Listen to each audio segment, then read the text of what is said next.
I'm new to this style of video, so go easy on me. We all have dreams. Some good, some bad, some amazing, and sometimes not at all.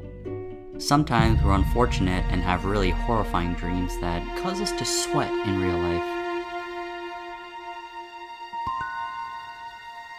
However, sometimes we are lucky to experience impossible, unnatural adventures that we wish would never end.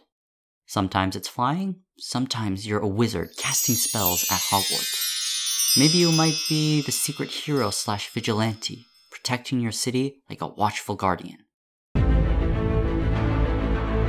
Dreams are where anything is possible, and right here, right now, I'm going to tell you about some of the most magical dreams I got to experience.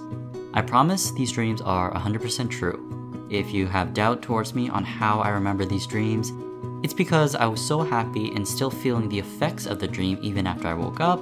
I never wanted to forget them, so I wrote them down. These were my first of many Blackpink dreams. Because they were dreams, they weren't very long or make any sense, so don't expect them to be any of those things. So, in my first Blackpink dream, I was at school for a funeral for one of my teachers. I know, it's a pretty sad start to a good dream. Who wants to dream about being at school? It already stinks that it consumes most of the duration of our day. Anyway, I was at school in the gymnasium with lots of other students all sitting on the floor. The teachers were at the front saying something, but of course I wasn't really paying attention. I leaned backwards to get more comfortable and accidentally hit the person behind me. I turned around and saw Rosé sitting there.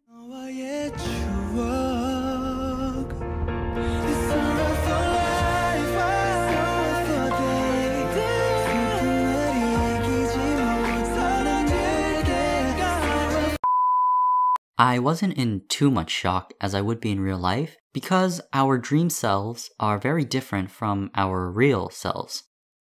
I immediately apologized, feeling bad for accidentally hitting her. She said it was okay, and so I turned back to the front. After a while, I noticed I started to lean back again, but this time, I wasn't the one leaning back. I wasn't doing it on my own, but it was actually Rosé slowly pulling me back towards her, ending the motion into a full-on back hug. Let me tell you something about a back hug. It is one of the most romantic gestures of affection, while at the same time having a playful vibe to have both participants feel a combination of joy and love. It's straight up awesome. I was so happy. Oh, by the way, that's something you'll hear me say a lot in the future, so just be prepared for that. Anyway, it was so romantic and felt so right. Time stood still. My heart was so filled. My emotions had put me into a state of flux. Nothing could really be processed. It was amazing.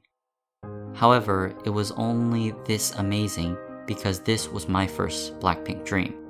Little did I know this was just the beginning of what more was to come, and believe me when I say the level of intensity grew. Here's dream number 2. So in this dream, I was in my house, but of course this wasn't really my house, but for some reason my dream self believed it was my house. This isn't important. So I was in my house and all 4 members were there. Jisoo, Taeyoung, Jennie, and of course Lisa. I couldn't process how happy I was to see her. She was right in front of me, sort of, and it was unbelievable. We talked and laughed and everything was just perfect. I was living a dream within my dream. After talking, Lisa asked me if I could get some matches for us to play with. Again, please don't ask Brian, didn't you find this unusual or somewhat strange? No, because it was a dream. Are you telling me that you've never done things in a dream that you question later when you wake up? Come on. So I went upstairs and found the box of matches on my bed. The moment I picked up the box of matches, day had suddenly become night in an instant. That did catch me off guard. I went back downstairs, but they were all gone. Apparently, I had skipped time for some reason, and they had to leave. It was a disappointment, but I still woke up very happy.